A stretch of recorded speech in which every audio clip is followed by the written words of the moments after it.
All right, good afternoon, everybody. Dr. Mehta from DOC Pain Management here. Um, for our Doc Talks, in May, wanted to review some common findings in your lower back MRI that you might see either in your report or actually on the images that um, often your pain provider or your primary care doctor will go over with you. And so hopefully this discussion will give you some understanding of some common findings that we see on MRI, but then correlate that with some of the pathology or some of the conditions that you might be experiencing and what you'd expect to see on your MRI. And so I'll go through the talk and leave the end for any questions that you might have. So when it comes to understanding your lower back MRI, basically what the talk is going to do is explain what an MRI is. What does your MRI show different than an X-ray or a CAT scan? We're going to go through some common back, lower back findings. Look at what's normal in a lower back MRI and then also what's concerning or what could be a source of pain. And then how your MRI picture relates to what symptoms you might be having and how that might guide what treatment your pain provider will be given to you. So, what is an MRI? MRI is a picture, MRI is a scan. And so it uses magnets, not radiation, to really take a detailed picture of your spine. And so the purpose of an MRI is to look at not just the bones that an X-ray might do, but we want to look at your discs, we want to look at your joints, we want to look at your nerves, we want to look at the soft tissues. So all those different structures are able to be viewed on an MRI, which is helpful in us making a diagnosis for you. In addition, not only does the MRI show anatomy, it also brings about any sort of inflammation. So we know that arthritis is inflammatory event. There's fluid, and so that fluid will show up on an MRI, and that might be leading us to indicate that could be the source of pain or issue. In addition, we can see fractures better on MRI, infections, tumors, nerve pressure. So there's a lot of utility of getting an MRI than just your normal X-ray. How are MRIs taken? So basically what the MRI does is you go through a magnetic machine, and what it's doing is taking serial slices, think of it like you're slicing a loaf of bread, uh, every second or every minute. And so those slices give a snapshot of your anatomy. And then what we do is we combine all those slices together to give a full picture. And so when we review your MRI, we go through slice by slice to actually get um, a better visualization of what's going on with your anatomy at that segment. And so that becomes important when we're looking at specific detail, specific disc orientation to know where is the pain driven from or where is the pain generating from. And so typically two types of views are used in MRI. One's called a sagittal view, which is looking at your back from a side angle, and the other is an axial view, which is you looked at as a cross-sectional angle. And so both of those images help us identify in a 2D dimension what's going on with your pain. So what does your typical MRI show? And so, just going through very pure basics. So hopefully you can see my red pointer here. But this is the sagittal view. So this is looking at it from a side angle, taking a snapshot from the side. And so what you have here is this is the front of your body, and this is the back of your body. Okay. Here you have the bones, and then in between the bones are these little discs, and those discs provide cushion for your spine. These are some of the joints in the spinous process in the back. And then here's your spinal cord as it comes down into the canal. Okay. This is an axial view. And so what this shows is this is the spinal cord and the nerve right in the center.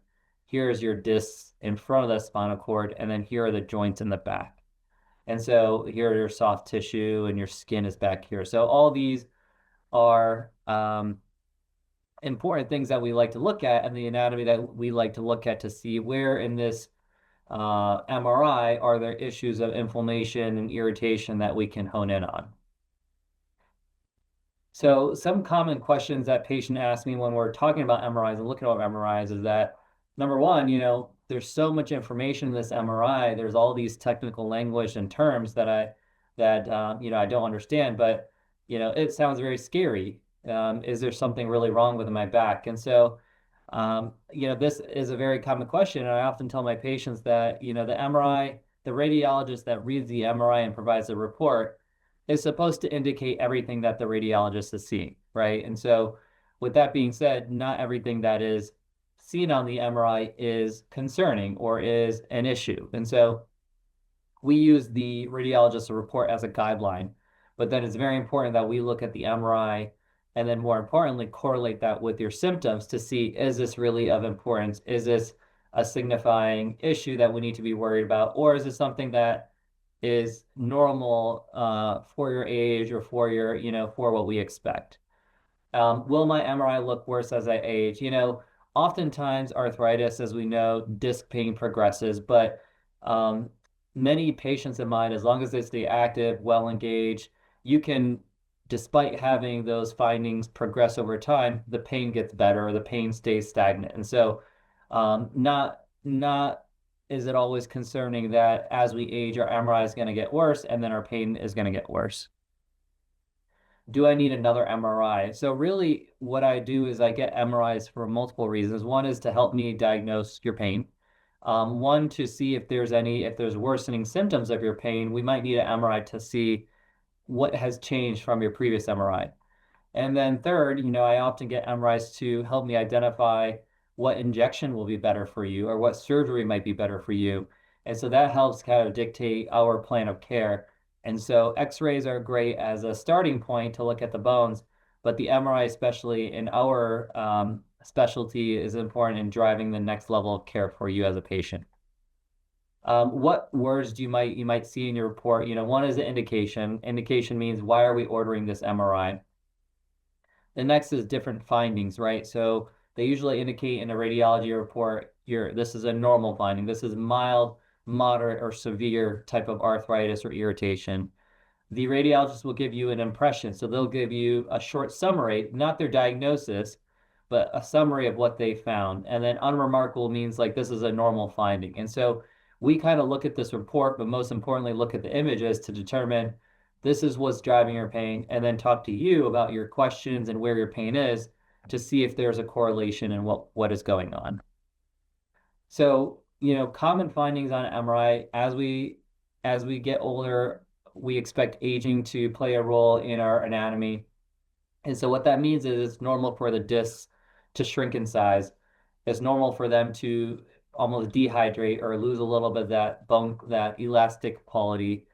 It's normal to see arthritis develop in the back and some degenerative changes. And so it's really important for us to see that on the MRI, but then correlate with your symptoms to see if that arthritis is causing a problem, if that dehydrated disc is causing an issue in you as a patient. So let's go through some of the common pathology that we see in patients as a source of pain, and then relate that to what a common MRI finding would be in that scenario. So the term degenerative disc is a very common term, and really all that means in a nutshell is that disc has dehydrated, right? It's lost its water content. So if you see in this picture, there's this fluid jelly inside the disc. That's water. That's helping our bones bounce off that disc. And so what happens over time is that disc loses water. It gets dehydrated. And so if you see on the MRI picture, again, this is a sagittal cut. On this disc above, we can see a really nice bright signal. That means there's fluid. That means it's nice and healthy. But then when we go to the disc on the bottom, we can see it's black. So that's where the disc has shown that it's dehydrated. It's lost that water content. It's lost that white signal in the disc. And so that means that disc could be problematic. That disc now is more susceptible to causing pain. It's more susceptible to now often herniate, where that internal gel or internal water count is now pushing out into the spinal nerves and can contribute to pain. So this is, the fact that that disc is black, that's a high indicator that maybe something else is going on. Now, we talked about when the disc dehydrates, right? It gets black, it starts to lower in size. Often that leads to a herniation. And so now what happens is that disc is now pushing out onto the spinal nerve. So you can see in the disc above, bright signal, it's contained, but then at this little disc below, it's now darker, it's not as bright, and then now it's pushing out into the spinal canal. And so now that fluid is pushing onto the nerves, and that's what's contributing to inflammation, and then most importantly, is contributing to pain that you might feel down your legs. And so a lot of times, we see bulges, disc bulges, right? Those are normal.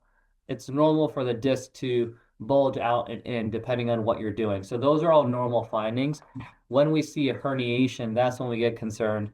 That's when we want to take, action as to provide some sort of treatments to calm that herniation down.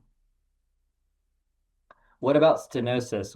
You might hear the term spinal stenosis. So really, in a nutshell, what spinal stenosis means is that canal where the nerve lives, right? So the spinal cord canal, instead of it being nice and uniform, it's pinched, it's narrowed, right? And so what we want to know on an MRI is where is that narrowing?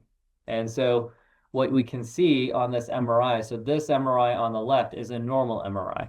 So what we can see here is the disc in the front, and this circle is the spinal cord. So we can see it's almost a round shape, right? That's normal. That's what we want to see. We want to see it nice and bright.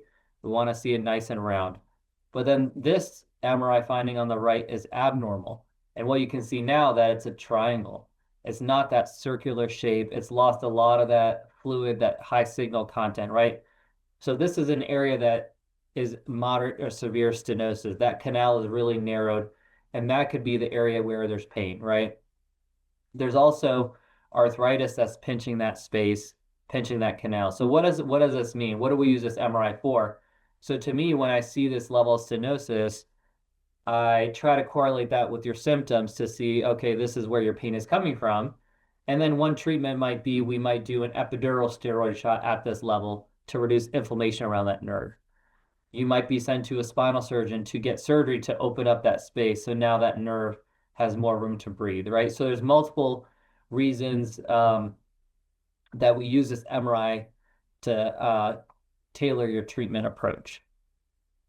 The other type of stenosis is in the foramen. And so what we looked at here is in the center of your back, but then as the nerve leaves the spinal cord, they exit the little holes called foramens. And so if you can see here, this is a normal MRI. You can see these little white signals as they come out. Those are the nerves exiting the spinal cord, and they go down to your legs. And here's an abnormal. So you can see that bright signal has become very narrow, specifically at this level. You can see it's almost now dark and black. And so this again is important for us to know that at what level is there that narrowing, that stenosis, that encroachment on that canal? What level is now darker? And so that might be the area that we target and treat with an intervention, whether an epidural, whether it's surgery, whether it's some sort of treatment option. That is helpful to see on the MRI that you would not see on an X-ray. What about the word spondylolisthesis? So what that means is one bone is slipping forward on the other bone, right? And so in this case, you can see here that the L5 vertebral body is slipping forward from the sacrum and the pelvis, right? So you can see these are all nice and aligned, but then this bone is slipping forward. There's a big gap over this bone. And so an X-ray is very helpful in determining this. Oftentimes we'll get an MRI after we get the X-ray to see now what's happening to the nerves, now what's happening to the spinal cord. Is there an injury that we need to address with surgery or other option? In addition, not only do we look at the nerves and the disc, we want to look at the bone. And so the bone in between here, right? These are the bones. And so what they can show us is there a fracture? Is there a compression fracture at that level? Is there inflammatory changes in the bone? And those are things that will help us identify where the pain is coming from to help us address it in a further fashion. In addition, we can often find cancer lesions in bone. And so those will help us if we see those on an MRI. Sometimes they're found incidentally, meaning we're not actually looking for cancer. They actually just pop up. those need to be addressed sooner than later. Those would be picked up on an MRI, not in your X-ray.